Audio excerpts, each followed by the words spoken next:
Meets with Secretary of State Mike Pompeo this morning.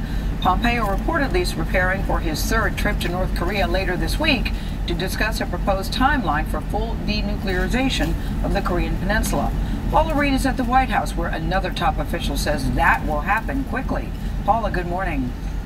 Good morning, Gail. Now, Washington and Pyongyang have yet to nail down any specific details about exactly how North Korea will denuclearize. And as for a timeline, a lot of questions there too, as the National Security Advisor says all of this will happen within a year, but the Secretary of State says it's going to be more like 2.5 years. I made a deal with him. President Trump told Fox News Sunday he trusted Kim Jong-un would dismantle his nuclear program, but admitted the deal they agreed to in Singapore last month could fall apart. Have I been in deals? Have you been in things where people didn't work out?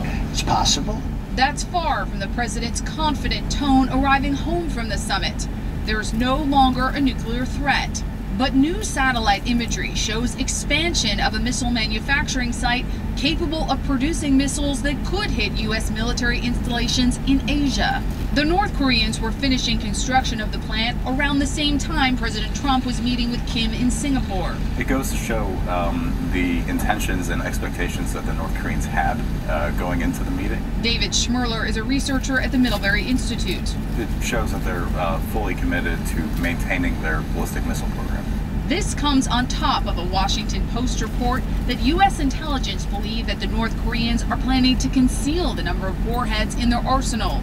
I don't want to comment on that specific report. On Sunday's Face the Nation, the president's national security advisor, John Bolton, would not address the reporting, arguing the administration had a plan to fully dismantle the nuclear program. We have developed a program. I'm sure that Secretary of State Mike Pompeo will be discussing this with the North Koreans in the near future about really how to dismantle all of their WMD and ballistic missile programs in a year.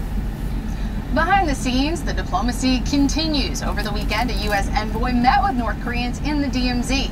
The National Security Advisor also says no matter what is negotiated, North Korea must be required to fully disclose all of its nuclear programs and its ballistic missile sites, something that has not happened just yet.